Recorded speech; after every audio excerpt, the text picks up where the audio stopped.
បាទសួស្តីទាំងអស់គ្នាបាទអញ្ចឹងយើងចូលទៅដល់ចំណុចមួយទៀតបាទតកតងជាមួយនឹងការប្រើប្រាស់ប្រមាណវិធីបូកដកគុណចែកអញ្ចឹងជាទូទៅនៅក្នុងកម្មវិធី Excel បាទគឺជាទូទៅយើងប្រកាសជាបូកជាមួយនឹងសេគុណជាមួយនឹងសេដកជាមួយនឹងសេចែកជាមួយនឹងសេអញ្ចឹងជារឿយៗនៅពេលដែលយើងបូកដកគុណចែកនៅក្នុងសេទាំងអស់ហ្នឹងគឺយើងត្រូវតែដាក់សញ្ញាស្មើនៅពីមុខអញ្ចឹងឧទាហរណ៍ដូចជាមាន A2 ស្មើនឹង20ស្មើនឹង95ហើយ B2 ស្មើនឹង50 C2 ស្មើនឹង69អញ្ចឹងនៅពេលដែលយើងកណនាគឺយើងដាក់សញ្ញាស្មើហើយយើង select ទៅលើ A2 បន្ទាប់មកយើងដាក់សញ្ញាបូក select ទៅលើ B2 យើងដាក់សញ្ញាបូក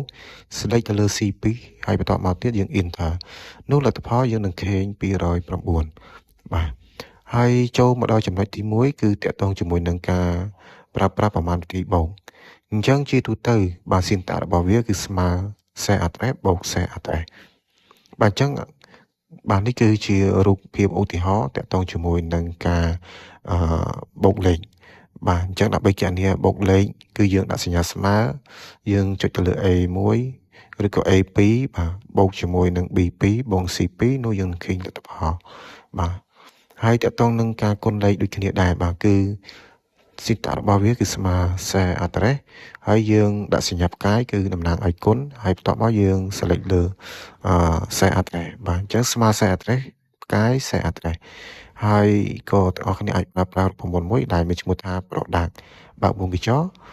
ហើយ number 1 គឺ number 2 គឺចុចបាត់វងកញ្ចក់បាទអញ្ចឹងតកតងនឹងការចែកលេខទម្រង់នៃស៊ីនតារបស់វាគឺស្មើ share address ចែកជាមួយនឹង share address សញ្ញាចែកគឺយើងអាចប្រើសញ្ញាបញ្ឆិតបែបនេះបាទ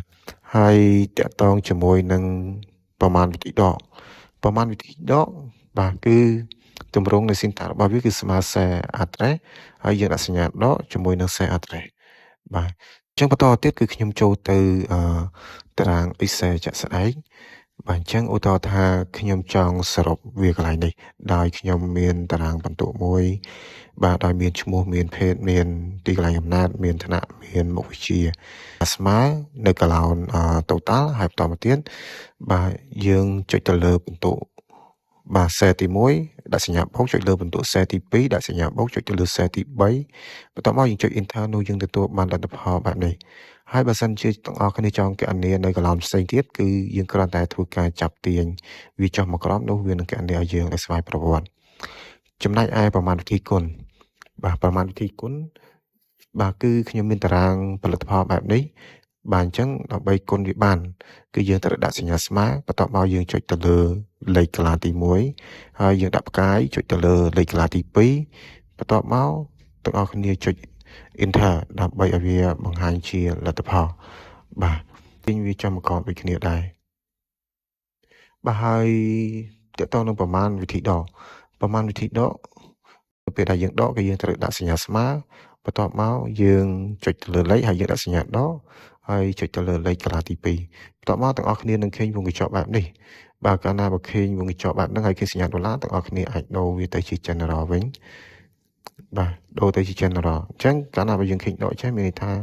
វិជ្ជមានចុចទៅលើ share 30ហើយដកជាមួយនឹង share លេខ10ហើយយើងអូសចម្លើយមកខាងក្រោមដូចគ្នាបាទអញ្ចឹងតកតងតន័យខាងក្រោមនេះដោយសារតែការវាយតន័យខុសបាទអញ្ចឹងកាលណាយើងវាយតន័យខុសគឺបាទចម្លើយវាចេញដកអញ្ចឹងហើយបាទហើយចំណុចចុងក្រោយគេគឺតកតងនឹងការចែកលេខបាទតកតងនឹងការចែកលេខអញ្ចឹងឧទាហរណ៍យើងចង់យកបន្ទុកសរុបនឹងចែកឲ្យចេញជាមជ្ឈមភាគបាទគឺយើងទី1យើងត្រូវតែដាក់សញ្ញាស្មើហើយយើងចុចទៅលើបន្ទុកសរុបបន្តមកទៀតយើងដាក់សញ្ញាចែកបាទយើងមានប្រមាណមុខអញ្ចឹងបើមុខវិជ្ជាយើងមាន3មុខគឺយើងចែកនឹង3បន្ទាប់មកយើង enter យើងនឹងទទួលបានលទ្ធផលបែបនេះទាំងអស់គ្នាគ្រាន់តែធ្វើការចាប់អូសវាមកក្រោមនោះវានឹងកណនាឲ្យទាំងអស់គ្នាដោយស្វ័យប្រវត្តិបងនេះសូមស្លេះតែប៉ុណ្្នឹងបាទអរគុណ